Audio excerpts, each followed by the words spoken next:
ಆತ್ಮೀಯರೇ ನಮಸ್ಕಾರ. ನಾನು ಸಿದ್ದಣ್ಣ ದಳವೈ. ತಮ್ಮೆಲ್ಲರಿಗೂ ಧಾರವಾಡದ ಸ್ಪರ್ಧಾ ಜೀನಿಯಸ್ ಅಕಾಡೆಮಿಗೆ ಆತ್ಮೀಯವಾದ ಸ್ವಾಗತ. ಆತ್ಮೀಯರೇ, ಇವತ್ತಿನ ಈ ಒಂದು ವಿಡಿಯೋದಲ್ಲಿ ಮತ್ತೊಂದು ವಿಶೇಷ ಮಾಹಿತಿಯೊಂದಿಗೆ ನಿಮ್ಮ ಮುಂದೆ ನಾನು ಬಂದಿದ್ದೀನಿ. ಆತ್ಮೀಯರೇ, ಇವತ್ತು ನಾವು ಚರ್ಚೆ ಮಾಡುವಂತ ವಿಷಯ, ನಮ್ಮ ಕರ್ನಾಟಕ ಸರ್ಕಾರದ ಕನ್ನಡ ಸಂಸ್ಕೃತಿ ಇಲಾಖೆಯವರು ಪ್ರತಿ ವರ್ಷ ಕೊಡಮಾಡುವಂತ ಕೆಲವೊಂದಿಷ್ಟು ವಿಶೇಷವಾದ ಪ್ರಶಸ್ತಿಗಳನ್ನ ಘೋಷಣೆ ಮಾಡಿದ್ದಾರೆ.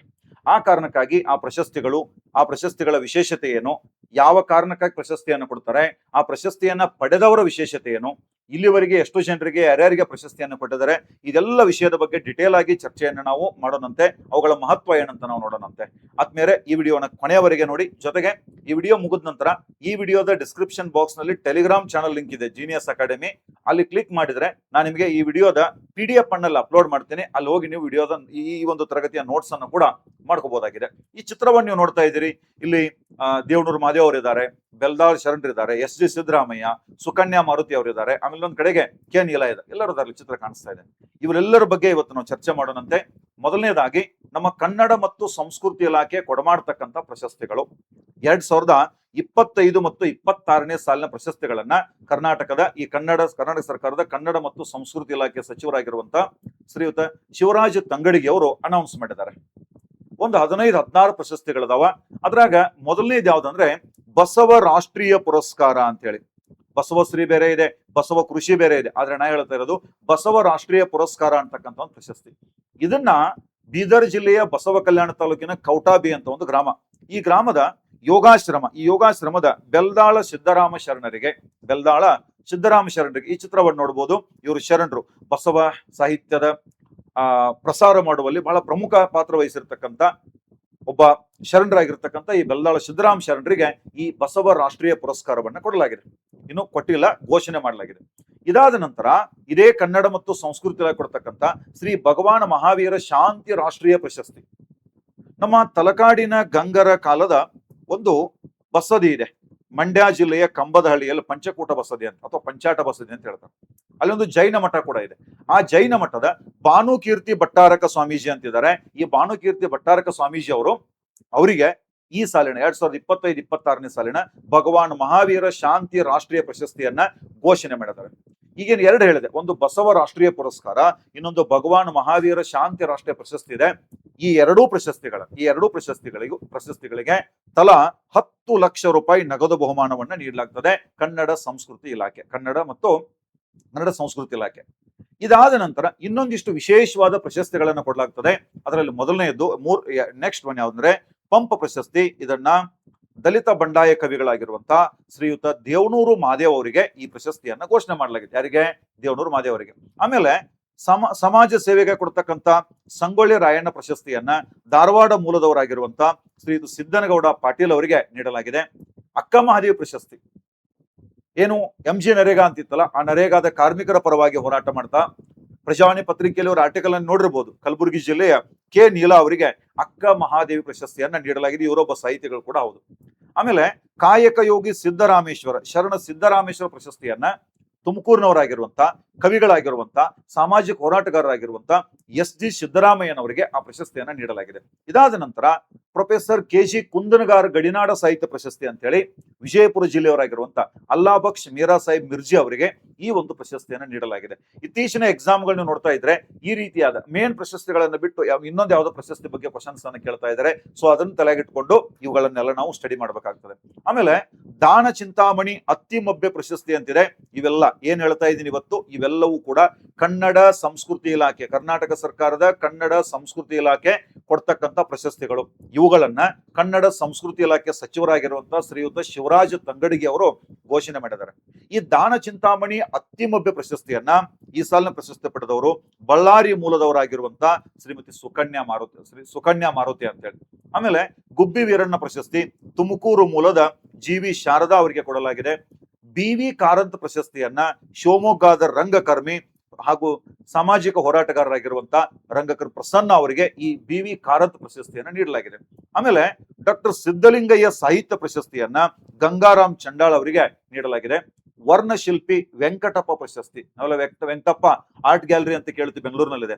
ಈ ವರ್ಣಶಿಲ್ಪಿ ವೆಂಕಟಪ್ಪ ಪ್ರಶಸ್ತಿಯನ್ನ ಬೆಂಗಳೂರಿನ ಕಲಾವಿದರಾಗಿರುವಂತ ವಿ ಹರಿರಾಮ್ ಅವರಿಗೆ ಈ ಪ್ರಶಸ್ತಿಯನ್ನ ನೀಡ್ತೀವಿ ಅಂತ ಹೇಳಿ ಘೋಷಣೆ ಮಾಡಿದ್ದಾರೆ. ಇದಾದ ನಂತರ ಅಮರ ಶಿಲ್ಪಿ ಜಕಣಾಚಾರ್ಯ ಪ್ರಶಸ್ತಿ ಶಿವಮೊಗ್ಗ ಮೂಲದ ಅಶೋಕ್ ಗುಡಿಗಾರ್ ಅವರಿಗೆ ಇದನ್ನು ನೀಡಲಾಗಿದೆ.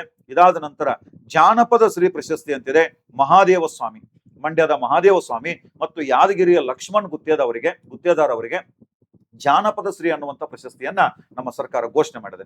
ಆಮೇಲೆ ಗದಗದ ಕಲ್ಲಿನಾಥ ಶಾಸ್ತ್ರಿ ಅವರಿಗೆ ಕುಮಾರವ್ಯಾಸ ಪ್ರಶಸ್ತಿಯನ್ನು ನೀಡಲಾಗಿದೆ. ಆಮೇಲೆ ಪ್ರತಿಭಾ ಪ್ರಹ್ಲಾದ್, ಮೈಸೂರಿನವರಾದಂಥ ಪ್ರತಿಭಾ ಪ್ರಹ್ಲಾದ್ ಅವರಿಗೆ ಶಾಂತಲಾ ನಾಟ್ಯರಾಣಿ ಪ್ರಶಸ್ತಿ ಘೋಷಣೆಯಾಗಿದೆ. ಆಮೇಲೆ ನೆಕ್ಸ್ಟ್ ಇಲ್ಲಿವರೆಗೆ ಹೇಳಿದ್ನಲ್ಲ, ಮೊದಲ 2 ಪ್ರಶಸ್ತಿಗಳಿದ್ದು ನೋಡ್ರಿ, ಒಂದು ಬಸವ ರಾಷ್ಟ್ರೀಯ ಪುರಸ್ಕಾರ ಅಂತಿತ್ತ, ಆಮೇಲೆ ಇನ್ನೊಂದು ಮಹಾವೀರ ಶಾಂತಿ ರಾಷ್ಟ್ರೀಯ ಪ್ರಶಸ್ತಿ ಇತ್ತಲ್ಲ, ಆ 2 ಪ್ರಶಸ್ತಿಗಳು ತಲಾ 10 ಲಕ್ಷ ಬಹುಮಾನ ಹೊಂದಿದ್ರೆ, ಅದರ ನಂತರ ನಾನು ಹೇಳಿರುವಂತಹ 14 ಪ್ರಶಸ್ತಿಗಳೇನಿದಾವೋ ಇವು ತಲಾ 5 ಲಕ್ಷ ರೂಪಾಯಿ ನಗದು ಬಹುಮಾನವನ್ನ ಹೊಂದಿವೆ. ತಲಾ 5 ಲಕ್ಷ ರೂಪಾಯಿ ನಗದು ಬಹುಮಾನವನ್ನು ಹೊಂದಿವೆ. ಇದನ್ನ ನೆನ್ಪಿಟ್ಕೋಬೇಕು. ಮುಂದೇನು ಕೂಡ ಇದ್ರ ಬಗ್ಗೆ ನಾನು ಹೇಳ್ತೇನೆ. ಇಲ್ಲಿ ಒಂದೊಂದೇ ಅಂಶದ ಬಗ್ಗೆ ಹಂತ ಹಂತವಾಗಿ ನಾವು ಚರ್ಚೆ ಮಾಡ್ತಾ ಹೋಗೋಣ. ಒಂದೊಂದು ಅಂಶದ ಬಗ್ಗೆ ಹಂತ ಚರ್ಚೆ ಮಾಡ್ತಾ ಹೋಗೋಣ. ಅದರೊಳಗೆ ಮೊದಲನೆಯದ್ದು ಪಂಪ ಪ್ರಶಸ್ತಿ. ಮೊದಲಿಗೆ ಪಂಪ ಅಂದ್ರೆ ಯಾರು? ಆದಿಕವಿ ಪಂಪ, ಕನ್ನಡದ ಆದಿಕವಿ ಅಂತ ಹೇಳ್ತೀವಿ. ಪಂಪನ ಬಗ್ಗೆನೂ ಕೂಡ ಮುಂದೆ ನಾವು ನೋಡೋಣಂತೆ. ಪಂಪ ಪ್ರಶಸ್ತಿ ಕನ್ನಡ ಸಾಹಿತ್ಯ ಲೋಕದಲ್ಲಿ ಅಪ್ರತಿಮ ಸೇವೆ ಸಲ್ಲಿಸಿದವರಿಗೆ ನೀಡಲಾಗ್ತಕ್ಕಂಥ ಒಂದು ಪ್ರಶಸ್ತಿ ಯಾವ್ದಪ್ಪ? ಪಂಪ ಪ್ರಶಸ್ತಿ ಅಂತೇಳಿ. ಇದನ್ನ ನೀಡೋರು ಯಾರು ಅಂತ ಹೇಳಿದೆ.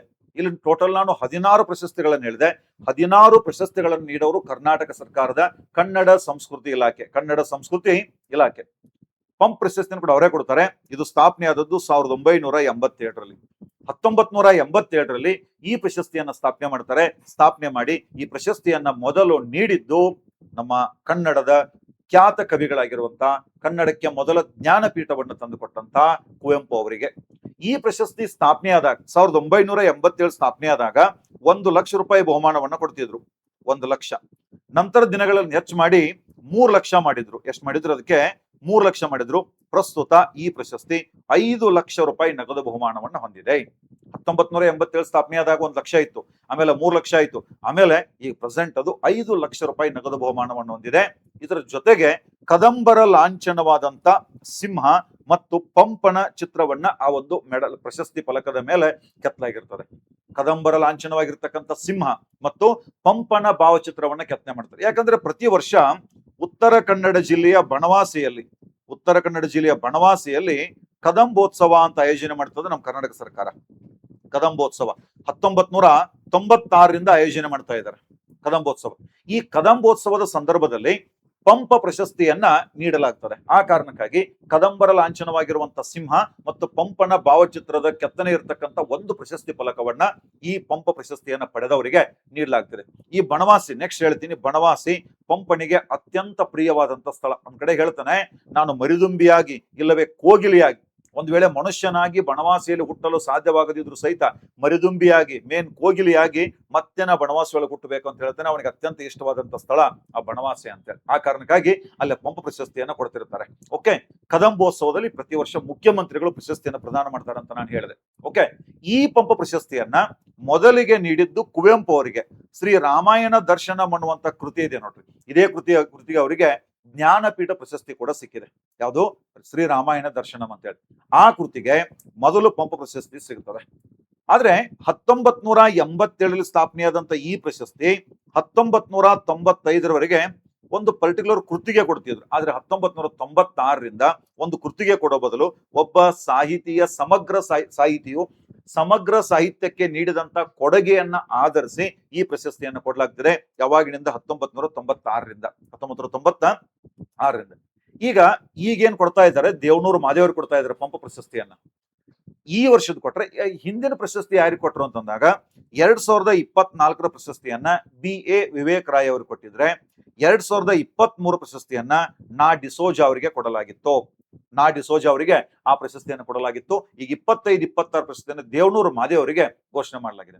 ಇನ್ನ ಈ ಪಂಪ ಪ್ರಶಸ್ತಿಯನ್ನ ಪಡೆದಿರುವಂತ ಪ್ರಮುಖರು ಯಾರ್ಯಾರು ಅಂತ ನೋಡಿದಾಗ ಶಿವರಾಮ್ ಕಾರಂತರು, GS Shivarudrappa, Ananthamurthy, SL Bhyrappa, Chandrashekhar Kambar, P Lankesh ಸೇರಿದಂತೆ ಇಲ್ಲಿವರೆಗೆ 37 ಪ್ರಶಸ್ತಿಗಳನ್ನ ಕೊಡಲಾಗಿದೆ. 37 ಪ್ರಶಸ್ತಿಗಳನ್ನ ಇಲ್ಲಿವರೆಗೆ ಕೊಡಲಾಗಿದೆ.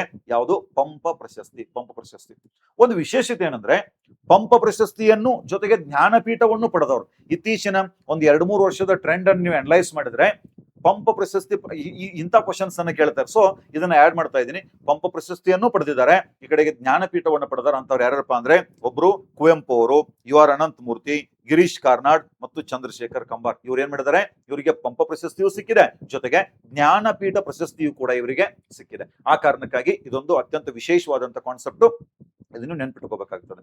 ನಂತರ ಈಗ ಒಂದು ಎಕ್ಸಾಂಪಲ್ ನೋಡ್ರಿ, ಪಂಪ್ ಪ್ರಶಸ್ತಿ ಇದೆ. ಈ ವರ್ಷ ಪಂಪ ಪ್ರಶಸ್ತಿಯನ್ನು ಕೊಟ್ರಂತ ಇಟ್ಕೊಡ್ರಿ, ಆ ವರ್ಷ ಅಥವಾ ಅದ್ರ ಮುಂದಿನ ವರ್ಷ ಪ್ರತಿ ವರ್ಷ ನಮ್ಮ ಕನ್ನಡ ಸಾಹಿತ್ಯ ಪರಿಷತ್ತು ಅಖಿಲ ಭಾರತ ಕನ್ನಡ ಸಾಹಿತ್ಯ ಸಮ್ಮೇಳನ ಅಂತ ಆಯೋಜನೆ ಮಾಡ್ತಾವೆ. ಪ್ರತಿಯೊಂದು ಸ್ಥಳದಲ್ಲಿ, ಬಳ್ಳಾರಿಯಲ್ಲಿ, ಒಮ್ಮೆ ಮಂಡ್ಯದಲ್ಲಿ ಆಯೋಜನೆ ಮಾಡ್ತಾರಲ್ಲ. ಈ ವರ್ಷ ಅವ್ರಿಗೆ ಪ್ರಶಸ್ತಿಯನ್ನು ಕೊಟ್ಟರಂದ್ರೆ ಈ ವರ್ಷ ಅಥವಾ ಮುಂದಿನ ವರ್ಷ ಅವರನ್ನ ಅಖಿಲ ಭಾರತ ಕನ್ನಡ ಸಾಹಿತ್ಯ ಸಮ್ಮೇಳನದ ಅಧ್ಯಕ್ಷರನ್ನಾಗಿ ನೇಮಕ ಮಾಡುವಂತ ಒಂದು ಅಲಿಖಿತ ನಿಯಮ, ಲಿಖಿತ ನಿಯಮ ಅಲ್ಲದು, ಅಲಿಖಿತ ನಿಯಮ ಕೂಡ ಇರೋದನ್ನ ನಾವಿಲ್ಲಿ ಗಮನಿಸಬಹುದಾಗಿದೆ. ಇನ್ನ ಈ ಪ್ರಶಸ್ತಿಯನ್ನ ಕೆಲವು ಜನ ನಿರಾಕರಿಸಿದರೆ, ಕೆಲವು ಜನ ಮರಳಿ ಕೊಟ್ಟರು. ಮೊದಲಿಗೆ GH ನಾಯ್ಕ್ ಅಂತಕ್ಕಂಥ ಒಬ್ಬ ಕವಿ 2010 ಅವರಿಗೆ ಈ ಪ್ರಶಸ್ತಿಯನ್ನ ಕೊಡ್ತಾರೆ. ಯಾವ್ದನ್ನ, ಪಂಪ್ ಪ್ರಶಸ್ತಿ ಕೊಡ್ತಾರೆ. ಆದ್ರೆ ಪ್ರಶಸ್ತಿ ಕೊಡೋದು ತಡ ಆಯ್ತು ಅನ್ನೋ ಕಾರಣಕ್ಕಾಗಿ GH ನಾಯ್ಕ್ ಅವರು ಆ ಪ್ರಶಸ್ತಿಯನ್ನ ಹಿಂದಿರುಗಿಸ್ತಾರೆ, ನಿರಾಕರಿಸ್ತಾರೆ. ಯಾವಾಗಿದ್ದು, 2010. ಇಂತಹದೇ ಇನ್ನೊಂದು ಘಟನೆ. ಯಾರಪ್ಪ, ಚಂದ್ರಶೇಖರ್ ಪಾಟೀಲ್ ಅವರು. ಚಂದ್ರಶೇಖರ್ ಪಾಟೀಲ್ ಅವರಿಗೆ ಏನಾಗ್ತದೆ, 2015ರಲ್ಲಿ, ಚಂಪಾ ಅಂತ ಹೇಳ್ತೀನಿ, 2015ರಲ್ಲಿ ಧಾರವಾಡದ ಕಲ್ಯಾಣ ನಗರದಲ್ಲಿ MM ಕಲಬುರ್ಗಿ ಅವರ ಹತ್ಯೆ ಆಗ್ತದೆ. ಖ್ಯಾತ ಕವಿಗಳಾಗಿರುವಂತ MM ಕಲಬುರ್ಗಿ ಅವರ ಹತ್ಯೆ ಆಗ್ತದೆ.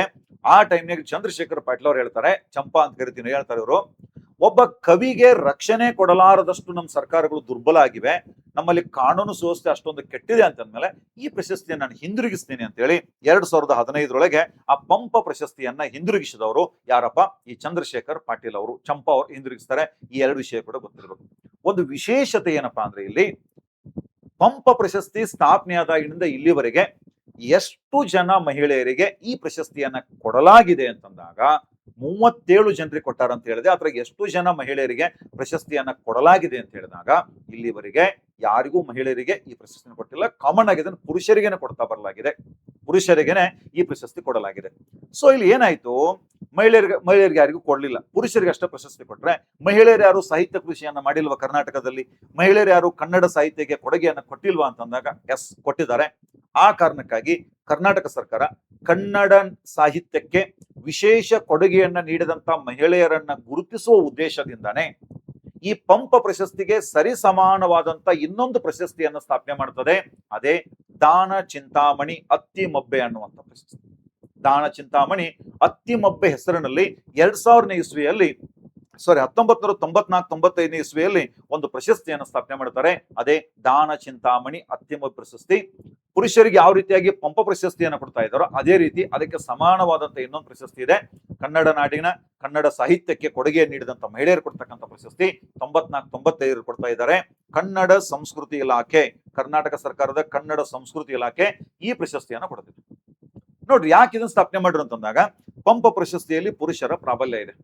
ಮಹಿಳಾ ಸಾಹಿತಿಗಳಿಗೆ ಮತ್ತು ಸಾಹಿತ್ಯ ಕ್ಷೇತ್ರದ ಮೂಲಕ ಮಹಿಳಾ ಪರ ಸಾಧನೆ ಮಾಡಿದವರಿಗೆ ನೀಡುವ ಒಂದು ಅತ್ಯುನ್ನತ ಗೌರವ ಯಾವುದು ಅಂತಂದ್ರೆ ಈ ದಾನ ಚಿಂತಾಮಣಿ ಅತ್ತಿಮಬ್ಬೆ ಪ್ರಶಸ್ತಿ.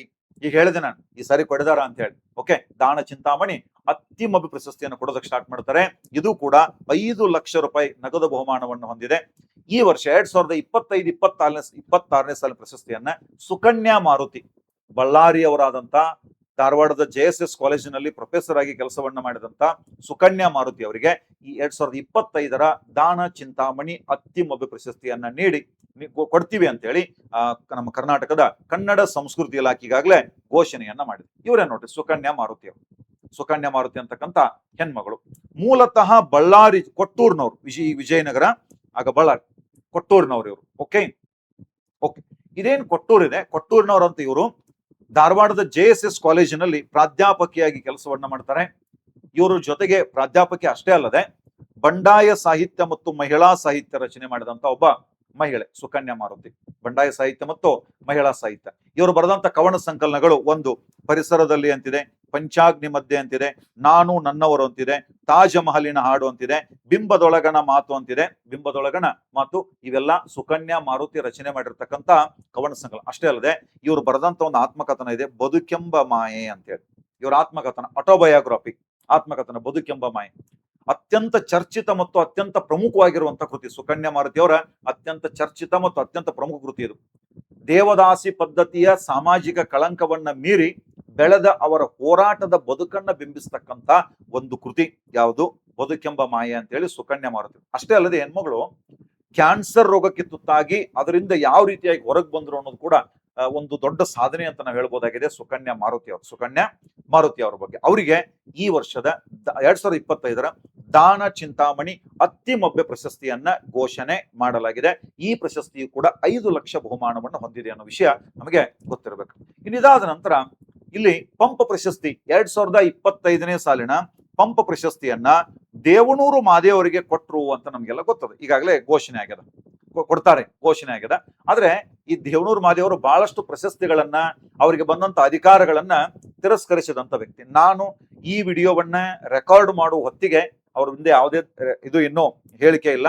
ಅವ್ರ ಪ್ರಶಸ್ತಿಯನ್ನ ತಿರಸ್ಕರಿಸಿದ್ರು ಕೂಡ ತಿರಸ್ಕರಿಸಬಹುದು, ಅಥವಾ ಸ್ವೀಕಾರ ಮಾಡಿದ್ರು ಕೂಡ ಮಾಡ್ಬೋದು. ಮಾಡ್ಲಿ ಅಂತ ನಾನು ಕೂಡ ಅನ್ಕೊಳ್ತೀನಿ. ಯಾಕಂದ್ರೆ ಕನ್ನಡ ಸಾಹಿತ್ಯಕ್ಕೆ ಅಪಾರವಾದ ಕೊಡುಗೆಯನ್ನು ನೀಡಿದಂತ ಕವಿಗಳ ಸಾಲಿನಿರ್ತಕ್ಕಂಥ ವ್ಯಕ್ತಿ ಈ ದೇವನೂರು ಮಾದೇವರು. ಈ ದೇವನೂರು ಮಾದೇವರು ಕನ್ನಡ ಸಾಹಿತ್ಯದಲ್ಲಿ ದಲಿತ ಬಂಡಾಯದ ಪ್ರಬಲ ಧ್ವನಿ. ಈ ಬಂಡಾಯ ಸಾಹಿತ್ಯ ಅಂತೇಳಿ ಈಗ ನಾವು ಕನ್ನಡ ಸಾಹಿತ್ಯದ ಇತಿಹಾಸದಲ್ಲಿ 2 ಜನ ಪ್ರಸಿದ್ಧ ದಲಿತ ಕವಿಗಳನ್ನ ನಾವು ನೋಡ್ತೀವಿ, ದಲಿತ ಬಂಡಾಯ ಕವಿಗಳನ್ನ. ಒಬ್ರು ಅದರಲ್ಲಿ ಮೊದಲನೇ ಸಾಲ ಬರೋ ದೇವನೂರು ಮಾದೇವರು, ಇನ್ನೊಬ್ರು ಸಿದ್ಧಲಿಂಗಯ್ಯನವರು. ಕನ್ನಡ ಸಾಹಿತ್ಯದಲ್ಲಿ ದಲಿತ ಬಂಡಾಯದ ಪ್ರಬಲ ಧ್ವನಿಯಾಗಿರ್ತಕ್ಕಂಥ ದೇವನೂರು ಮಾದೇವರು ಜನಿಸಿದ್ದು ಮೈಸೂರು ಜಿಲ್ಲೆಯ ನಂಜನಗೂಡು ತಾಲೂಕಿನ ದೇವನೂರು ಎಂಬಲ್ಲಿ 1948 ಜೂನ್ 10ನೇ ತಾರೀಕು 1948 ಜೂನ್ 10ರಂದು ಜನಿಸಿದಂತ ದೇವನೂರು ಮಾದೇವರು ಅದೇ ಮೈಸೂರು ವಿಶ್ವವಿದ್ಯಾಲಯದ ಮೈಸೂರಿನ ಮಾನಸ ಗಂಗೋತ್ರಿಯಲ್ಲಿ ಕನ್ನಡ ಸಾಹಿತ್ಯದಲ್ಲಿ MA ಪದವಿಯನ್ನ ಪಡ್ಕೊಳ್ತಾರೆ. ನಂತರ ಮೈಸೂರಿನ ಭಾರತೀಯ ಭಾಷಾ ಸಂಸ್ಥೆಯಲ್ಲಿ ಅಧ್ಯಾಪಕರಾಗಿ ಕೂಡ ಸೇವೆಯನ್ನ ಮಾಡ್ತಾರೆ. ಯಾರು? ದೇವನೂರು ಮಾದೇವರು. ಇವರು ಬರೆದಂತ ಕಾದಂಬರಿಗಳಲ್ಲಿ ಒಂದು ಕುಸುಮ ಬಾಲೆ ಅಂತಿದೆ, ಬಹಳ ಫೇಮಸ್ ಆಗಿರ್ತಕ್ಕಂಥ ಕುಸುಮ ಬಾಲೆ. ಈ ಹಳೆ ಮೈಸೂರು ಭಾಗದ ಗ್ರಾಮೀಣ ಸೊಗಡಿನ ಅಲ್ಲಿ ಒಂದು ಸ್ಲ್ಯಾಂಗ್ ಇದೆ. ಈಗ ಹಳ್ಳಿ ಜನ ಮಾತಾಡ್ತಕ್ಕಂಥ ಸ್ಲ್ಯಾಂಗ್, ಅದು ವಿಶೇಷವಾಗಿ ಚಾಮರಾಜನಗರ ಭಾಗದಲ್ಲಿ, ಹಳೆ ಮೈಸೂರು ಭಾಗದಲ್ಲಿ ಮಾತಾಡ್ತಕ್ಕಂಥ ಒಂದು ಏನು ಭಾಷೆ ಇದೆ, ಆ ಗ್ರಾಮೀಣ ಭಾಷೆ ಮತ್ತು ಜಾನಪದ ಶೈಲಿಯನ್ನ ಬಳಸಿಕೊಂಡು ದಲಿತರ ಬದುಕನ್ನು ವಿಶಿಷ್ಟವಾಗಿ ಕಟ್ಟಿಕೊಟ್ಟಂತ ಒಂದು ಕಾದಂಬರಿ ಕುಸುಮ ಬಾಲೆ ಅಂತ ಹೇಳಿ. ಇವರ ಒಂದಿಷ್ಟು ಪಾಠಗಳನ್ನ ಓದಿರ್ತೀವಿ. ಡಾಂಬರು ಬಂದುದು ಅಂತ ಒಂದು ಪಾಠವನ್ನ ನಾವೆಲ್ಲ ಹೈಸ್ಕೂಲ್ ಪ್ರೈಮರಿಲಿ ಓದಿದ್ವಿ. ಇವರು ಬಳಸ್ತಕ್ಕಂಥ ಸಾಮಾನ್ಯವಾಗಿ ಜನಸಾಮಾನ್ಯರು ಬಳಸ್ತಕ್ಕಂಥ ಭಾಷೆಗಳನ್ನ ಇಕ್ರಲಾ, ಒದಿರ್ಲಾ ಈ ಮುಂತಾದ ಪದಗಳನ್ನ ಬಳಸಿ ಸಾಹಿತ್ಯದಲ್ಲಿ ಬಳಸ್ತಾರೆ ಇವರು. ಜೊತೆಗೆ ಇವ್ರು ನಾವು ಸಂಬಂಧ ಅಂತೀವಿ, ಸಂಬಂಜ ಅನ್ನೋದು, ಈ ರೀತಿಯಾಗಿ ಪದಗಳನ್ನ ಬಳಸಿ ಆ ಮೈಸೂರು ಗ್ರಾಮೀಣ ಸ್ಲ್ಯಾಂಗ್ ಏನಿದೆ ಆ ಗ್ರಾಮೀಣ ಭಾಷೆಯನ್ನು ಬಳಸಿ ರಚನೆ ಮಾಡಿರ್ತಕ್ಕಂಥ ಒಂದು ಕಾದಂಬರಿ ಕುಸುಮ ಬಾಲೆ ಅನ್ನುವಂಥ ಕಾದಂಬರಿ. ಈ ಕೃತಿಗೆ 1990ರಲ್ಲಿ ಕೇಂದ್ರ ಸಾಹಿತ್ಯ ಅಕಾಡೆಮಿ ಪ್ರಶಸ್ತಿ ಕೂಡ ಸಿಕ್ಕಿದೆ. ಕೇಂದ್ರ ಸಾಹಿತ್ಯ ಅಕಾಡೆಮಿ ಪ್ರಶಸ್ತಿ ಲಭಿಸಿದೆ ಯಾವುದಕ್ಕೆ? ಕುಸುಮ ಬಾಲೆ ಅಂತಕ್ಕಂಥ ಕೃತಿಗೆ. ಆಮೇಲೆ ಎರಡನೇದು ಒಡಲಾಳ. ಒಂದು ಕಡೆಗೆ ಬಡತನ, ಇನ್ನೊಂದು ದಲಿತರ ಬದುಕಿನ ಸಂಘರ್ಷವನ್ನ ಬಿಂಬಿಸುವ ಅತ್ಯುತ್ತಮ ಕಾದಂಬರಿ ಈ ಒಡಲಾಳ. ಕುಸುಮ ಬಾಲೆ ಮತ್ತು ಒಡಲಾಳ ಎಂಬೆರಡು ಕಾದಂಬರಿಗಳು ದೇವನೂರು ಮಾದೇವ್ ಇವರು ಕಡಿಮೆ ಕೃತಿಗಳನ್ನ ರಚನೆ ಮಾಡಿದ್ದಾರೆ. ಆದ್ರೆ ರಚನೆ ಮಾಡಿದ ಅಷ್ಟು ಅವು ಜಮ್. ಯಾಕೆ ಈ ಪದವನ್ನು ನಾನು ಬಳಸಿದೆ ಅಂತಂದ್ರೆ ಅಷ್ಟು ಅದ್ಭುತವಾದಂತ ಸಾಹಿತ್ಯ, ಅದು ಗ್ರಾಮೀಣ ಭಾಷೆಯಲ್ಲಿ ಸಾಹಿತ್ಯವನ್ನ ರಚನೆ ಮಾಡ್ತಾರೆ ಯಾರು? ದೇವನೂರು ಮಾದೇವರು. ಆಮೇಲೆ ದ್ಯಾವನೂರು ಅಂತೇಳಿ ಒಂದು ಕಥಾ ಸಂಕಲನ ರಚನೆ ಮಾಡಿದ್ರು 1973ರಲ್ಲಿ, ದ್ಯಾವನೂರು ಅಂತೇಳಿ. ಇದು ಇವರ ಮೊದಲ ಕಥಾ ಸಂಕಲನ 1973ನಲ್ಲಿ. ಆಮೇಲೆ ಎದೆಗೆ ಬಿದ್ದ ಅಕ್ಷರ ಅಂತೇಳಿ, ಎದೆಗೆ ಬಿದ್ದ ಅಕ್ಷರ ಇದು ಕೃತಿ ಇದೆ. ಈ ಎದೆಗೆ ಬಿದ್ದ ಅಕ್ಷರ ಕೃತಿ ಇದು ಸಾಮಾನ್ಯವಾಗಿ ಎಲ್ಲರೂ ಏನ್ ಮಾಡ್ತಾರೆ, ತಮ್ಮ ಆತ್ಮಕಥನವನ್ನು ಬರ್ಕೊಳ್ತಾರೆ, ಆಟೋಬಯೋಗ್ರಫಿ ಬರೀತಾರೆ. ಆದ್ರೆ ಎದೆಗೆ ಬಿದ್ದ ಅಕ್ಷರ ಅನ್ನುವಂತ ದೇವನೂರು ಮಾದೇವರ ಕೃತಿ ಇದು ಆಟೋಬಯೋಗ್ರಫಿ ಅನ್ನೋಕ್ಕಿಂತನೂ ಅವರ ವೈಯಕ್ತಿಕ ಜೀವನದ ಬಗ್ಗೆ ಬರೋಕ್ಕಿಂತ ಸಮಾಜ, ಸಂಸ್ಕೃತಿ ಮತ್ತು ಸಮಕಾಲೀನ ಸಮಸ್ಯೆಗಳ ಕುರಿತಾಗಿ ಬರೆದಂತ ಒಂದು ಪ್ರಬಂಧಗಳ ಸಂಗ್ರಹ. ಸಮಕಾಲೀನ ಸಮಸ್ಯೆಗಳು ಅಂದ್ರೆ ಅವರು ಬದುಕಿದ ಕಾಲದಲ್ಲಿ ಏನು ಸಮಸ್ಯೆಗಳಿದ್ವಲ್ಲ, ಸಮಾಜಕ್ಕೆ ಸಂಬಂಧಪಟ್ಟಂತೆ, ಸಂಸ್ಕೃತಿ, ಬೇರೆ ಬೇರೆ ವಿಷಯಗಳಿಗೆ ಸಂಬಂಧಪಟ್ಟಂತೆ ಬರೆದಂತ ಇದು. ಆಮೇಲೆ ಸುಮಾರು ಒಂದು 2-3 ವರ್ಷಗಳಿಂದ ರಚನೆ ಮಾಡಿರುವಂತ RSS ಆಳ ಮತ್ತು ಅಗಲ ಅನ್ನುವಂತ ಒಂದು ಕೃತಿ ಇದೆ. ಇದು ಇತ್ತೀಚಿನ ದಿನಗಳ ಒಂದು 2-3 ವರ್ಷ ಅವಧಿಯಲ್ಲಿ ಅತಿ ಹೆಚ್ಚು ಚರ್ಚೆಗಳು, ಇಷ್ಟೇ ಸಣ್ಣ ಕೃತಿ ಇದೆ, ಮನಸ್ಸು ಮಾಡಿದ್ರೆ 2 ತಾಸನೇ ಓದಿ ಮುಗಿಸ್ಬೋದು. ಅತಿ ಹೆಚ್ಚು ಚರ್ಚೆಗೊಳಗಾದಂತ, ಜೊತೆಗೆ ಅತಿ ಹೆಚ್ಚು ಮಾರಾಟವಾದಂತ ಒಂದು ಕೃತಿ RSS ಆಳ ಮತ್ತು ಅಗಲ ಅನ್ನುವಂತ ಒಂದು ಕೃತಿ. ಓಕೆನಾ? ಇದು ಕೂಡ ಅವರ ಕೃತಿಯಾಗಿರುತ್ತದೆ. ಇಷ್ಟು ಹೇಳಿದೆ ದೇವನೂರು ಮಾದೇವರ ಬಗ್ಗೆ.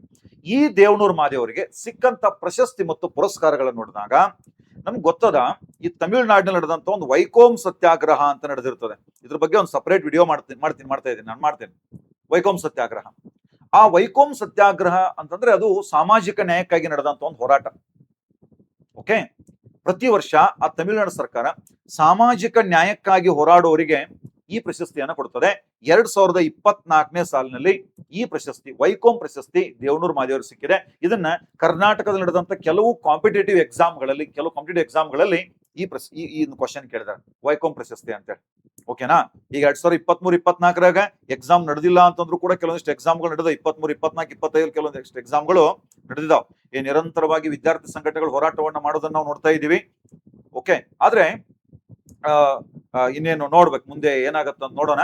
ಮುಂದಿನ ದಿನಗಳಲ್ಲಿ ನಾವೆಲ್ಲರೂ ಈ ಹೋರಾಟ ಮಾಡೋ ಬದಲು ಚುನಾವಣೆ ಬಂದಾಗ ಜಾತಿ ಧರ್ಮ ನೋಡ್ಲಾರ್ದೆ ವೋಟ್ ಹಾಕಿದ್ರೆ ಅವ್ರು ನಾವ್ ಹೇಳ್ದಂಗೆ ಕೇಳ್ತಿದ್ರು ರಾಜಕಾರಣಿಗಳು. ಆದ್ರೆ ಹೆಂಗಾಗ್ಯದ, ಆ ಟೈಮ್ನಾಗ ಜಾತಿ ಧರ್ಮ ನೋಡಿ ವೋಟ್ ಹಾಕಿದೀವಿ, ಆ ಕಾರಣಕ್ಕಾಗಿ ಇವ್ರು ನಮ್ನ ಹೆಂಗ್ ಬೇಕಂಗ ಆಟ ಆಡಿಸ್ತಾ ಇದ್ದಾರೆ. ಇರ್ಲಿ, ವೈಕೋಮ್ ಪ್ರಶಸ್ತಿ. ಆಮೇಲೆ 2011ರಲ್ಲಿ ಪದ್ಮಶ್ರೀ ಸಾಹಿತ್ಯ ಮತ್ತು ಶಿಕ್ಷಣ ಕ್ಷೇತ್ರಕ್ಕೆ ಇವರು ನೀಡಿದಂತ ಕೊಡುಗೆಯನ್ನ ಗೌರವಿಸಿ 2011ರಲ್ಲಿ ಕೇಂದ್ರ ಸರ್ಕಾರ ಇವರಿಗೆ ಪದ್ಮಶ್ರೀಯನ್ನ ಕೊಟ್ಟಿದೆ. ನಾಡೋಜ, ಹಂಪಿ ಕನ್ನಡ ವಿಶ್ವವಿದ್ಯಾಲಯ ನೀಡ್ತಕ್ಕಂಥ ನಾಡೋಜ ಅಂತ ಒಂದು ಪ್ರಶಸ್ತಿ ಅನ್ನೋಕ್ಕಿಂತ ಪದವಿ ಅನ್ಬೇಕು ನಾವು, ಇದನ್ನು ಕೂಡ ಇವರಿಗೆ ನೀಡಿ ಗೌರವಿಸಲಾಗಿದೆ. ಇನ್ನು ಇವರು ಮಾಡಿದಂತ ಸಾಮಾಜಿಕ ಮತ್ತು ರಾಜಕೀಯ ಚಳವಳಿಗಳು, ಒಬ್ಬ ಕವಿ ಆದವನು ಬರೀ ಒಂದು 4 ಬುಕ್ ಬರೆದಿಟ್ಟು ಅದನ್ನ ಮಾರಾಟ ಮಾಡಿದ್ರೆ ಅವ್ರ ಜೀವನ ಸಾರ್ಥಕ ಆಗೋದಿಲ್ಲ. ಒಬ್ಬ ಕವಿಯ ಜೀವನ ಸಾರ್ಥಕ ಆಗೋದು ಯಾವಾಗ ಅಂತಂದ್ರೆ ಅವರು ಜನಸಾಮಾನ್ಯರು ಕಷ್ಟ ಅನುಭವಿಸೋ ಟೈಮ್ನಾಗ ಬಂದು ಜನರ ನಡುವೆ ನಿಂತು ಹೋರಾಟ ಮಾಡಿದಾಗ. ಮೊದಲಿಗೆ ನಮ್ಮ ಕರ್ನಾಟಕದಲ್ಲಿ ಒಂದು ಬೂಸಾ ಚಳವಳಿ ಅಂತ ನಡೀತಾ, ಅದನ್ನೆಲ್ಲ ಹೇಳ್ತೀನಿ ನೆಕ್ಸ್ಟ್. ನಾನು ಸಪರೇಟ್ ವಿಡಿಯೋ ಈಗಾಗಲೇ ಹೇಳಿದೀನಿ ಕೊಡೋ ಕೆಲವು ಟೈಮ್ನಾಗ, ಡೀಟೇಲ್ ಆಗಿ ನೋಡೋಣಂತೆ. ನಮ್ಮ ಕರ್ನಾಟಕದಲ್ಲಿ ದಲಿತ ಸಾಹಿತ್ಯಕ್ಕೆ ಅಷ್ಟೊಂದು ಪ್ರೋತ್ಸಾಹ ಇಲ್ಲದ ಸಂದರ್ಭ, ದಲಿತ ರಾಜಕೀಯದಲ್ಲೂ ಕೂಡ ಅಷ್ಟೊಂದು ಇನ್ನೂ ಪ್ರೋತ್ಸಾಹ ಸಿಗಲಾರ ಸಂದರ್ಭದಲ್ಲಿ ಬಿ ಕೃಷ್ಣಪ್ಪ ಅಂತ ಬರ್ತಾರೆ. ಬಿ ಕೃಷ್ಣಪ್ಪ ಜೊತೆ ಸೇರ್ಕೊಂಡು, ಸಿದ್ಧಲಿಂಗಯ್ಯವ್ರ ಜೊತೆ ಸೇರ್ಕೊಂಡು DSS ದಲಿತ ಸಂಘರ್ಷ ಸಮಿತಿಯನ್ನ ಹುಟ್ಟಾಕುವಲ್ಲಿ ಪ್ರಮುಖ ಪಾತ್ರ ವಹಿಸ್ತಾರೆ. ಈ ದೇವನೂರು ಮಾದೇವರು ಒಂದು ಚಳವಳಿಯನ್ನ ಕಟ್ಟುವಲ್ಲಿ ಪ್ರಮುಖ ಪಾತ್ರ ವಹಿಸಿದ್ರು. ಎರಡನೇದು ಸರ್ವೋದಯ ಕರ್ನಾಟಕ ಅಂತ ಒಂದು ಪಕ್ಷ ಇಂದಿಗೂ ಕೂಡ ಇದೆ. ಸರ್ವೋದಯ ಕರ್ನಾಟಕ ಅಂತ ಹೇಳಿ ಕರ್ನಾಟಕ ರಾಜಕೀಯದಲ್ಲಿ ಬದಲಾವಣೆ ತರಬೇಕು ಅನ್ನೋ ಉದ್ದೇಶದಿಂದ ಈ ಒಂದು ಪಕ್ಷವನ್ನ ಕಟ್ಟಿದ್ರು. ಈ ಜೊತೆಗೆ ಈ ಸರ್ವೋದಯ ಕರ್ನಾಟಕ ಅಂತ ಪಕ್ಷ ಇದೆ, ಇದರ ಅಧ್ಯಕ್ಷರಾಗಿ ಕೂಡ ಕೆಲಸವನ್ನ ಮಾಡ್ತಾರೆ. ನೋಡ್ರಿ, ಬಂಡಾಯ ಸಾಹಿತ್ಯ ಸಮ್ಮೇಳನ ಇಲ್ಲಿ ಕುತ್ಕೊಂಡಾರ ನೋಡ್ರಿ, ಇಲ್ಲಿ ಯಾರಿದ್ದಾರೆ, ದೇವನೂರು ಮಾದೇವರು ಇದ್ದಾರೆ. ಬಂಡಾಯ ಸಾಹಿತ್ಯ ಸಮ್ಮೇಳನದಲ್ಲಿ ಕೂಡ ಭಾಗಿಯಾಗಿ ಆ ಬಂಡಾಯ ಸಾಹಿತ್ಯವನ್ನು ಬೆಳೆಸಲು ಕೂಡ ಪ್ರಮುಖ ಪಾತ್ರ ವಹಿಸಿದ್ರು. ಇದಾದ ನಂತರ ಕನ್ನಡ ಭಾಷೆಗಾಗಿ ನನ್ಗೆ ಗೊತ್ತಿರೋ ಹಾಗೆ 2015ರಲ್ಲಿ ಶ್ರವಣಬೆಳಗೊಳದಲ್ಲಿ ಕನ್ನಡ ಸಾಹಿತ್ಯ ಸಮ್ಮೇಳನ ನಡೀತದೆ. ಈ ಸಮ್ಮೇಳನಕ್ಕೆ ನಮ್ಮ ಕನ್ನಡ ಸಾಹಿತ್ಯ ಪರಿಷತ್ತು ಸರ್ಕಾರ ದೇವನೂರು ಮಾದೇವರನ್ನ ಅಧ್ಯಕ್ಷನಾಗಿ ಆಯ್ಕೆ ಮಾಡಿದ್ರೆ ಸರ್ಕಾರಕ್ಕೆ ಕಂಡೀಷನ್ ಹಾಕ್ತಾರೆ. ಏನ್ ಕಂಡೀಷನ್ ಹಾಕ್ತಾರೆ ಅಂತಂದ್ರೆ, ಎಸ್ ನಾನು ಒಪ್ಕೊಳ್ತೀನಿ, ಆದ್ರೆ 1ರಿಂದ 5ನೇ ತರಗತಿವರೆಗೆ ಕಡ್ಡಾಯವಾಗಿ ಕನ್ನಡ ಮಾಧ್ಯಮದಲ್ಲೇ ಶಿಕ್ಷಣವನ್ನು ಕೊಡ್ತೀವಿ ಅಂತ ಒಪ್ಕೊಳ್ರಿ ನೀವು, ಅವಾಗ ನಾವು ಒಪ್ಕೊಳ್ತೀನಿ ಅಂತ ಹೇಳ್ತಾರೆ. ಸರ್ಕಾರ ಸ್ಪಷ್ಟವಾಗಿ ಹೇಳೋರ್ಕಾಗಿ 2015ರ ಶ್ರವಣಬೆಳಗೊಳದ ಕನ್ನಡ ಸಾಹಿತ್ಯ ಸಮ್ಮೇಳನಕ್ಕೆ ಅಧ್ಯಕ್ಷತೆ ವಹಿಸ್ಕೊಳ್ಳಿಲ್ಲ. ಇಲ್ಲಿ ಸಿದ್ಧಲಿಂಗಯ್ಯನವರು ವಹಿಸ್ಕೊಳ್ತಾರೆ. ಅದ್ರ ಜೊತೆಗೆ 2010ರಲ್ಲಿ ಕೂಡ ಇದೇ ಕಾರಣಕ್ಕಾಗಿ ನೃಪತುಂಗ ಪ್ರಶಸ್ತಿಯನ್ನು ಕೂಡ ಇವರು ನಿರಾಕರಣೆ ಮಾಡಿದ್ರು. ಆಮೇಲೆ 1990ರಲ್ಲಿ ಅಂದಿನ ಸರ್ಕಾರ ಇವರನ್ನ ರಾಜ್ಯಸಭೆಗೆ ನಾಮನಿರ್ದೇಶನ ಮಾಡ್ತೀವಿ ಅಂತ ಆಫರ್ ಕೊಟ್ಟಿತ್ತಂತ ಇವರಿಗೆ, ಅದನ್ನು ಕೂಡ ರಿಜೆಕ್ಟ್ ಮಾಡಿದವರು ಯಾರಪ್ಪ? ದೇವನೂರು ಮಾದೇವರು. ಜನರೊಂದಿಗೆ ನಿರಂತರವಾಗಿ ನಿಂತ್ಕೊಂಡು ಹೋರಾಟ ಮಾಡ್ತಾ ಜನಪರ ಹೋರಾಟಗಳನ್ನು ಮಾಡ್ತಾ ಬೆಳೆದಂತ ವ್ಯಕ್ತಿ ಇವ್ರು. ಸಿದ್ಧಲಿಂಗಯ್ಯನವ್ರು ಹೆಂಗ ವ್ಯವಸ್ಥೆ ಒಳಗೆ ಇದ್ದುಕೊಂಡು ಪ್ರತಿಭಟನೆ ಮಾಡೋರು, ರಾಜಕೀಯ ವ್ಯವಸ್ಥೆಯಲ್ಲಿ ಇದ್ಕೊಂಡು. ದೇವನೂರು ಮಾದೇವರು ರಾಜಕೀಯದಿಂದ ಸಂಪೂರ್ಣ ದೂರ ಇದ್ದು ಪ್ರತಿಭಟನೆ ಮಾಡ್ತಕ್ಕಂಥ ಒಬ್ಬ ವ್ಯಕ್ತಿ. ಈ ದೇವನೂರು ಮಾದೇವರಿಗೆ ಸಲ್ಲಬೇಕಾದಂತ ಪ್ರಶಸ್ತಿ ಈಗ ಅವರಿಗೆ ಸಲ್ಲಿದೆ. ಯಾವುದು? ಪಂಪ ಪ್ರಶಸ್ತಿ ಅಂತ ಹೇಳಿ. ಇನ್ನು ನೆಕ್ಸ್ಟ್ ಇಲ್ಲೊಂದು ದಾನ ಚಿಂತಾಮಣಿ ಅತ್ತಿಮಬ್ಬೆ ಪ್ರಶಸ್ತಿ ಅಂತ ಹೇಳಿದೆ ನಾನು. ದಾನ ಚಿಂತಾಮಣಿ ಅತ್ತಿಮಬ್ಬೆ. ಹಾಗಾದ್ರೆ ದಾನ ಚಿಂತಾಮಣಿ ಅತ್ತಿಮಬ್ಬೆ ಯಾರಂದ್ರೆ 10ನೇ ಶತಮಾನದ ಉತ್ತರಾರ್ಧ ಅಂದ್ರೆ ಅರ್ಧದ ನಂತರ 11ನೇ ಶತಮಾನದ ಮೊದಲ ಭಾಗದಲ್ಲಿ ಬದುಕಿ ಬಾಳಿದ ಒಬ್ಬ ಮಹಿಳೆ ದಾನ ಚಿಂತಾಮಣಿ ಅತ್ತಿಮಬ್ಬೆ. ಇವರು ಕವಯತ್ರಿ ಅಲ್ಲ, ಇವ್ರು ಯಾವುದೇ ಸಾಹಿತ್ಯ ರಚನೆ ಮಾಡಿಲ್ಲ. ಆದ್ರೆ ಚಾಲುಕ್ಯರಲ್ಲೊಬ್ಬ ಸತ್ಯಾಶ್ರಯ ಇರೋಬೇಡಂಗ ಅಂತ ಕವಿ ಬರ್ತಾನೆ. ಸತ್ಯಾಶ್ರಯ ಇರೋಬೇಡಂಗ ಯಾರ ಕವಿ? ಚಾಲುಕ್ಯರ ಕವಿ ಸತ್ಯಾಶ್ರಯ ಇರೋಬೇಡಂಗ. ಈ ಸತ್ಯಾಶ್ರಯ ಇರೋಬೇಡಂಗ ಅಂತೇನು ಕವಿದಾನಲ್ಲ, ಸತ್ಯಾಶ್ರಯ ಇರೋಬೇಡಂಗ, ಅವನ ಸಮಕಾಲೀನ ಹೆಣ್ಮಗಳು ಯಾರಪ್ಪ? ದಾನ ಚಿಂತಾಮಣಿ ಅತ್ತಿಮಬ್ಬೆ ಅಂತೇಳಿ. ಇವರ ಸ್ಥಳ ಆಂಧ್ರದ ಇಂದಿನ ತೆಲಂಗಾಣದ ವೆಂಗಿಮಂಡಲದ ಪುಂಗನೂರು ಅಂತೇಳಿ. ತೆಲಂಗಾಣದ ವೆಂಗಿಮಂಡಲದ ಪುಂಗನೂರು. ಇವರ ತಂದೆ ಮಲ್ಲಪ್ಪಯ್ಯ, ತಾಯಿ ಅಪ್ಪಕಬ್ಬೆ ಅಂತೇಳಿ, ಗಂಡ ನಾಗದೇವ. ಇವಳ ಗಂಡ ನಾಗದೇವ ಈ ಸತ್ಯಾಶ್ರಯನ ಆಸ್ಥಾನದಲ್ಲಿ ಸೇನಾಪತಿಯಾಗಿರ್ತಾನೆ. ಆದ್ರೆ ಯುದ್ಧವೊಂದರಲ್ಲಿ ಆತ ಸಾಯ್ತಾನೆ. ಸತ್ತ ನಂತರ ವೈರಾಗ್ಯದ ಕಡೆಗೆ ಒಲವು ತೋರಿ ಸಂಸಾರದ ಬಿಟ್ಟು ಹೆಚ್ಚು ಧರ್ಮದ ಕಾರ್ಯಗಳಿಗೆ ಧರ್ಮದ ಕೆಲಸಗಳನ್ನ ಮಾಡಿದಂತ ಈ ಹೆಣ್ಮಗಳು ಒಬ್ಳು ಜೈನ ಧರ್ಮದ ಹೆಣ್ಮಗಳು. ಜೈನ ಧರ್ಮವನ್ನ ಆಶ್ರಯಿಸಿದ ಹೆಣ್ಮಗಳು. ಈ ಹೆಣ್ಮಗಳು ಬಹಳಷ್ಟು ದಾನ ಕಾರ್ಯಗಳನ್ನ ಮಾಡ್ತಾಳೆ. ಜೊತೆಗೆ ಬಸದಿಗಳನ್ನು ಕೂಡ, ಎಕ್ಸಾಂಪಲ್ ಇಮೇಜ್ ತೋರಿಸ್ತೀನಿ, ಬಸದಿಗಳನ್ನು ಕೂಡ ಕಟ್ಟಿಸ್ತಾಳೆ. ಅದಕ್ಕೆ ಇವಳಿಗೆ ದಾನ ಚಿಂತಾಮಣಿ ಅಂತ ಕರಿತೀವಿ. ದಾನ ಚಿಂತಾಮಣಿ ಅತ್ತಿಮಬ್ಬೆ. ಇವಳ ತಂದೆ ಮಲ್ಲಪ್ಪಯ್ಯ ಅಂತ ಹೇಳಿದೆ. ಮಲ್ಲಪ್ಪಯ್ಯನ ಆಶ್ರಯದಲ್ಲಿ ಇದ್ದುಕೊಂಡು ಪೊನ್ನ, ಈ ಚಿತ್ರವನ್ನ ನೋಡಿ ನೀವು, ಪೊನ್ನ ನಾವು ಕನ್ನಡ ಸಾಹಿತ್ಯದ ರತ್ನತ್ರಯರು ಅಂತ ಹೇಳ್ತೀವಿ. ಪಂಪ, ಪೊನ್ನ ಮತ್ತು ರನ್ನ ಅಂತ 3 ಜನ ಇದ್ದಾರೆ. ಪಂಪ, ಪೊನ್ನ ಮತ್ತು ರನ್ನ. ಈ ಪೊನ್ನ ಹೇಳಿದನೋ ಈ ದಾನ ಚಿಂತಾಮಣಿ ಅತ್ತಿಮಬ್ಬೆಯ ತಂದೆಯಾಗಿರುವಂತ ಮಲ್ಲಪ್ಪಯ್ಯನ ಆಶ್ರಯದಲ್ಲಿ ಇದ್ಕೊಂಡು ಶಾಂತಿ ಪುರಾಣ ಅನ್ನುವಂತ ಒಂದು ಕೃತಿಯನ್ನು ರಚನೆ ಮಾಡ್ತಾನ. ಶಾಂತಿ ಪುರಾಣ, ಜೈನ ಧರ್ಮದ ತೀರ್ಥಂಕರಾಗಿರುವಂತ ಶಾಂತಿನಾಥರ ಕುರಿತು ಹೇಳುವ ಈ ಶಾಂತಿ ಪುರಾಣ ಎನ್ನುವ ಕೃತಿಯನ್ನು ರಚನೆ ಮಾಡಿದವರು ಯಾರಪ್ಪ? ಪೊನ್ನ. ಅದೇನು ಪೊನ್ನನ ಕೃತಿ ಇದೆ ಶಾಂತಿ ಪುರಾಣ, ಅದರ 1,000 ಪ್ರತಿಗಳನ್ನು ಓಲೆ ಗರಿಗಳ ಮೇಲೆ ಬರೆಸಿ ಅದನ್ನು ವಿದ್ವಾಂಸರಿಗೆ ಹಂಚಿದಳು. 1000 ಪ್ರತಿಗಳನ್ನ ಓಲೆ ಗರಿಗಳ ಮೇಲೆ ಬರೆಸಿ ವಿದ್ವಾಂಸರಿಗೆ ಹಂಚುವಂತ ಕೆಲಸವನ್ನ ಮಾಡಿದವಳು ಈ ಹೆಣ್ಮಗಳು ದಾನ ಚಿಂತಾಮಣಿ ಅತ್ತಿಮಬ್ಬೆ. ಆಮೇಲೆ ಈ ದಾನ ಚಿಂತಾಮಣಿ ಅತ್ತಿಮಬ್ಬೆಯ ಆಶ್ರಯದಲ್ಲಿ ರನ್ನ ಅಂತ ಕವಿ ಇದ್ದ. ರನ್ನ, ಈ ರನ್ನನಿಗೆ ಸತ್ಯಾಶ್ರಯ ಇರೋಬೇಡ ಕೂಡ ಆಶ್ರಯ ಕೊಟ್ಟಿದ್ದ. ಆ ಅತ್ತಿಮಬ್ಬೆಯ ಆಶ್ರಯದಲ್ಲಿದ್ದಂತ ರನ್ನ ಅಜೀತ ಪುರಾಣ ಅಂತ ಕೃತಿಯನ್ನು ಬರೀತಾನೆ. ಜೈನ ಧರ್ಮದ ತೀರ್ಥಂಕರ ಅಜೀತನಾಥರ ಕುರಿತು ಅಜೀತ ಪುರಾಣ ಅಂತ ಒಂದು ಕೃತಿಯನ್ನು ಬರೀತಾನೆ. ಅದರಲ್ಲಿ ಅವಳಿಗೆ ಜೀನ ಸಮಯ ದೀಪಿಕೆ ಅಂದ್ರ ಜೈನ ಧರ್ಮದ ಬೆಳಕು ಅಂತ ಹೇಳ್ತಾನೆ. ಆದರ್ಶ ಸ್ತ್ರೀ ಅಂತ ಹೇಳ್ತಾನೆ. ಯಾರ ಬಗ್ಗೆ? ದಾನ ಚಿಂತಾಮಣಿ ಅತ್ತಿಮಬ್ಬೆ.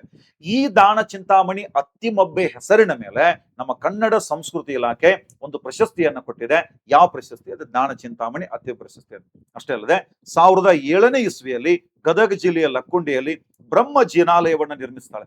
ಅವಳೇ ನಿರ್ಮಿಸಿದಳು ಅಂತ ಹೇಳಿ ಅಲ್ಲಿ ಸಿಕ್ಕಂತ ಒಂದು ಶಾಸನ ಹೇಳ್ತದೆ. ಅಷ್ಟೇ ಅಲ್ಲದೆ ಈ ದಾನ ಚಿಂತಾಮಣಿ ಅತ್ತಿಮಬ್ಬೆ 1,500 ಬಸದಿಗಳನ್ನು ನಿರ್ಮಿಸಿದ್ರು ಅಂತ ಹೇಳ್ತಾರೆ ಶಾಸನ. ಅವೆಲ್ಲವೂ ಘಟಿಕಾ ಸ್ಥಾನಗಳು, ಅವೆಲ್ಲವೂ ಶಿಕ್ಷಣ ಕೇಂದ್ರಗಳಾಗಿದ್ದು ಅಂತ ಹೇಳ್ತಾರೆ. ಈ ಹೆಣ್ಮಗಳು ಬದುಕಿ ಬಾಳದ ಸ್ಪಷ್ಟವಾದ ಕಾಲ ನಮಗೆ ಗೊತ್ತಿಲ್ಲ, ಅಂದ್ರೆ ಹುಟ್ಟಿದ ಇಸ್ವಿ ಕರೆಕ್ಟ್ ಗೊತ್ತಿಲ್ಲ ನಮ್ಗೆ. ಆದ್ರೆ 1994ರೊಳಗೆ ಆ ಅತ್ತಿಮಬ್ಬೆ ಬದುಕಿದ 1000 ವರ್ಷ ಆಯ್ತು, ಸಹಸ್ರ ವರ್ಷ ಆಯ್ತು. ಅಂದ್ರೆ ಕರ್ನಾಟಕ ಸರ್ಕಾರ 1994ನ್ನ ಅತ್ತಿಮಬ್ಬೆ ವರ್ಷ ಅಂತ ಘೋಷಣೆ ಮಾಡ್ತದೆ. ಏನಂತ ಘೋಷಣೆ ಮಾಡ್ತದೆ? ಅತ್ತಿಮಬ್ಬೆ ವರ್ಷ ಘೋಷಣೆ ಮಾಡ್ತದೆ. ಯಾವ ವರ್ಷ? 1994ರಲ್ಲಿ ಕರ್ನಾಟಕ ಸರ್ಕಾರ ಘೋಷಣೆ ಮಾಡ್ತದೆ. Yes sir. ಇನ್ನು ನೆಕ್ಸ್ಟ್ ಇನ್ನೊಬ್ಬ ವ್ಯಕ್ತಿ ಆದಿಕವಿ ಪಂಪ. ಇಲ್ಲಿ ಪಂಪ ಪ್ರಶಸ್ತಿ ಅಂತ ಕೊಟ್ಟರು ಅಂತ ಹೇಳಿದ್ನಲ್ಲ, ಪಂಪನ ಹೆಸರು ಯಾಕಿಟ್ರು ಅಂತಂದಾಗ ಕನ್ನಡ ಸಾಹಿತ್ಯದ ಪಿತಾಮಹ ಅಂತ ಹೇಳ್ಬೋದು, ಆದಿಕವಿ ಅಂತ ಹೇಳ್ಬೋದು. 10ನೇ ಶತಮಾನದಲ್ಲಿ ಬದುಕಿ ಬಾಳಿದಂತ ಒಬ್ಬ ಕವಿ. ಮೂಲತಃ ವೆಂಗಿ ಮಂಡಲದ ವೆಂಗಿಪಳು. ಇವರ ತಂದೆ ಅಭಿರಾಮ ದೇವತ ಭೀಮಪ್ಪಯ್ಯ, ತಾಯಿ ಅಬ್ಬಣ್ಣಬ್ಬೆ ಅಂತ ಹೇಳಿ. ಆದ್ರೆ ಹುಟ್ಟಿದ್ದು ವೆಂಗಿ ಮಂಡಲದ ವೆಂಗಿಪಳು. ಆದ್ರೆ ಕರ್ನಾಟಕದ ಪುಲಿಗೆರೆ ಅಂದ್ರೆ ಇಂದಿನ ಗದಗ ಜಿಲ್ಲೆಯ ಲಕ್ಷ್ಮೇಶ್ವರ ಅಂತ ಬರ್ತದೆ. ಗದಗ ಜಿಲ್ಲೆಯ ಲಕ್ಷ್ಮೇಶ್ವರ. ಈ ಗದಗ ಜಿಲ್ಲೆಯ ಲಕ್ಷ್ಮೇಶ್ವರ ಏನಿದೆ, ಆ ಲಕ್ಷ್ಮೇಶ್ವರ ಸಂಸ್ಕೃತಿಯಿಂದ ಅತ್ಯಂತ ಪ್ರಭಾವಿತನಾಗಿದ್ದಂತ ವ್ಯಕ್ತಿಯಾಗಿರ್ತಾರೆ. ಇವರ ಧರ್ಮ ಜೈನ ಧರ್ಮ ಆಗಿತ್ತು. ಆಶ್ರಯದಾತ ನಮ್ಮ ಕಲ್ಯಾಣದ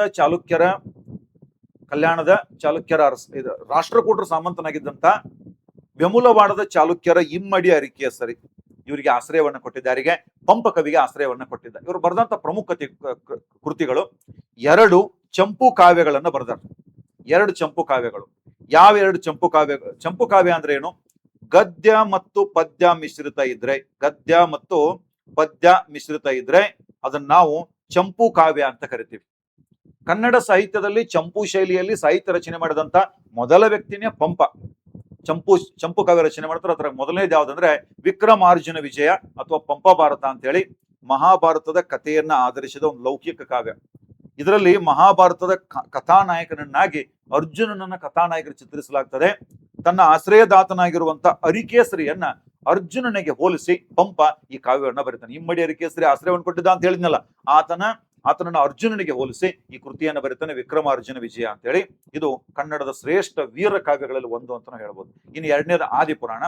ಜೈನ ಧರ್ಮದ ಪ್ರಥಮ ತೀರ್ಥಂಕರರಾದ ವೃಷಭನಾಥ ಅಥವಾ ಪುರುದೇವರ ಚರಿತ್ರೆಯನ್ನ ತಿಳಿಸುವಂತ ಒಂದು ಧಾರ್ಮಿಕ ಕಾವ್ಯ ಆಗಿದೆ. ಇದು ಪಂಪನ ಧಾರ್ಮಿಕ ಬದ್ಧತೆ ಮತ್ತು ತಾತ್ವಿಕ ಚಿಂತನೆಗಳನ್ನು ಪ್ರತಿಬಿಂಬಿಸ್ತಕ್ಕಂಥ ಕಾವ್ಯ ಅಂತ ನಾವು ಹೇಳ್ಬೋದಾಗಿದೆ. 2 ಒಂದು ವಿಕ್ರಮಾರ್ಜುನ ವಿಜಯ ಅಂದ್ರೆ ಪಂಪ ಭಾರತ, ಇನ್ನೊಂದು ಯಾವ್ದಪ್ಪ ಅಂದ್ರೆ ಈ ಆದಿಪುರಾಣ. ಇನ್ನು ಇವ್ರಿಗಿರುವಂತ ಬಿರುದುಗಳು ಮತ್ತು ಇವ್ರ ಖ್ಯಾತಿ ಏನಂತಂದಾಗ ಆದಿಕವಿ ಅಂತ ಕರೆದ್ವಿ. ಕನ್ನಡದಲ್ಲಿ ಮೊಟ್ಟ ಮೊದಲ ಬಾರಿಗೆ ಚಂಪು ಕಾವ್ಯ ರಚನೆ ಮಾಡಿದ್ದಕ್ಕಾಗಿ ಇವರಿಗೆ ನಾವ್ ಏನ್ ಕರಿತೀವಿ? ಆದಿಕವಿ. ಆಮೇಲೆ ಸಂಸಾರ ಸಾರೋದಯ ಅಂತ ಕರೀತಾರೆ. ಸಂಸಾರದ ಸಾರವನ್ನ ಅರಿತವನು ಎಂಬ ಅರ್ಥದಲ್ಲಿ ಈ ಮಾತನ್ನು ಹೇಳಲಾಗ್ತದೆ. ಕವಿತಾ ಗುಣಾರ್ಣವ, ಕವಿತೆಯ ಗುಣಗಳ ಸಾಗರ ಎಂದು ಈತನ ಆಶ್ರಯದಾತ ಇಮ್ಮಡಿ ಅರಿಕೇಸರಿ ನೀಡಿದಂತ ಬಿರುದು ಕವಿತಾ ಗುಣಾರ್ಣವ. ಈ 3 ಬಿರುದುಗಳು ಈತನಿಗೆ 3 ಬಿರುದುಗಳದಾವ. ತನ್ನ ಕಾವ್ಯಗಳಲ್ಲಿ ಈತ ಹೇಳಿದಂತ ಮಾತು ಮಾನವ ಕುಲಂ ತಾನೊಂದೇವಲಂ, ಮನುಷ್ಯ ಜಾತಿ ತಾನೊಂದೇವಲಂ ಅಂತ ಹೇಳ್ತಾನೆ, ಮನುಷ್ಯ ಕುಲವೆಲ್ಲ ಒಂದೇ ಅಂತ ಹೇಳ್ತಾನೆ. 2015ಕ್ಕೆ ಕನ್ನಡ ಸಾಹಿತ್ಯ ಪರಿಷತ್ತು ಸ್ಥಾಪನೆಯಾಗಿ 100 ವರ್ಷ ಆಯಿತು. ಈ 100 ವರ್ಷದ ಸವಿನೆನಪಿಗಾಗಿ ಏನ್ ಮಾಡ್ತಾರೆ, ಕನ್ನಡ ಸಾಹಿತ್ಯ ಪರಿಷತ್ತಿಗೆ ಪಂಪನ ಮಾನವ ಕುಲ ತಾನೊಂದೇ ಒಲಂ ಅನ್ನುವಂಥ ವಾಕ್ಯವನ್ನ ಘೋಷವಾಕ್ಯವಾಗಿ ಅಥವಾ ಧ್ಯೇಯವಾಕ್ಯವಾಗಿ ಅಳವಡಿಸಿಕೊಂಡಿದ್ದಾರೆ. ಯಾವ ವರ್ಷ? 2015ರಿಂದ. ಯಾಕಂದ್ರೆ ಕನ್ನಡ ಸಾಹಿತ್ಯ ಪರಿಷತ್ ಸ್ಥಾಪನೆ ಆದ 1915, ಅಲ್ಲಿಂದ 2015ಕ್ಕೆ 100 ವರ್ಷ ಆಗ್ತದೆ. ಇನ್ನು ನೆಕ್ಸ್ಟ್ ಪಂಪನ ಬನವಾಸಿ ಪ್ರೇಮ. ನಾನು ಆಗ್ಲೇ ಹೇಳಿದೆ, ಪಂಪನು ಬನವಾಸಿಯ ಸೌಂದರ್ಯಕ್ಕೆ ಮಾರು ಹೋಗಿ ಆರಂಕುಶ ಬಿಟ್ಟೊಡಂ ನೆನೆವುದೇ ನಮ್ಮ ಬನವಾಸಿ ದೇಶಮಂ ಅಂತ ಹೇಳ್ತಾನೆ. ಯಾರೇ ಅಡ್ಡಿಪಡಿಸಿದ್ರು ಕೂಡ ನನ್ನ ಮನಸ್ಸು ಬನವಾಸಿ ದೇಶವನ್ನು ನೆನೆತದ ಅಂತ ಹೇಳ್ತಾನೆ. ಮುಂದುವರೆದು ಹೇಳ್ತಾನೆ, ಒಂದ್ ವೇಳೆ ಮನುಷ್ಯನಾಗಿ ಬನವಾಸಿಯಲ್ಲಿ ಹುಟ್ಟಲು ಸಾಧ್ಯವಾಗದೇ ಇದ್ರೆ ಮರಿದುಂಬಿಯಾಗಿ ಇಲ್ಲವೇ ಕೋಗಿಲಿಯಾಗಿ ನಾ ಬನವಾಸಿಯಲ್ಲಿ ಹುಟ್ಟಬೇಕು ಅಂತ ಹೇಳ್ತಾನೆ. ಸೊ ಇಂದಿಗೂ ಕೂಡ ಬನವಾಸಿಯಲ್ಲಿ ಒಂದು ಪಂಪವನ ಅಂತೇಳಿ ಇಂದಿಗೂ ಕೂಡ ಏನಿದೆ, ಪಂಪವನ ಅಂತೇಳಿ ನಮಗೆ ನೋಡೋದಕ್ಕೆ ಸಿಗ್ತದೆ. ಇಷ್ಟು ಪಂಪನ ಬಗ್ಗೆ ಇರತಕ್ಕಂತ ಅಂಶಗಳು. ಇನ್ನೊಂದು ಸುಮಾರು 10 ಲಕ್ಷ ರೂಪಾಯಿ ನಗದು ಬಹುಮಾನವನ್ನು ಹೊಂದಿರತಕ್ಕಂತ ಇನ್ನೊಂದು ಪ್ರಶಸ್ತಿ ಇದೆ, ಬಸವ ರಾಷ್ಟ್ರೀಯ ಪುರಸ್ಕಾರ.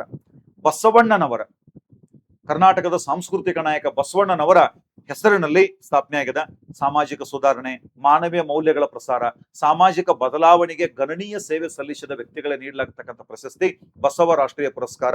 2000 ಇಸ್ವಿಯಲ್ಲಿ ಸ್ಥಾಪನೆಯಾಗಿದೆ. ಕನ್ನಡ ಸಂಸ್ಕೃತಿಯಲ್ಲಿ ಕೊಡ್ತಕ್ಕಂಥ ಪ್ರಶಸ್ತಿ. ಓಕೆ, ಇದು 10 ಲಕ್ಷ ನಗದು ಬಹುಮಾನ, ಪ್ರಶಸ್ತಿ ಪತ್ರ ಮತ್ತು ಸ್ಮರಣಿಕೆಯನ್ನು ಹೊಂದಿರುತ್ತದೆ.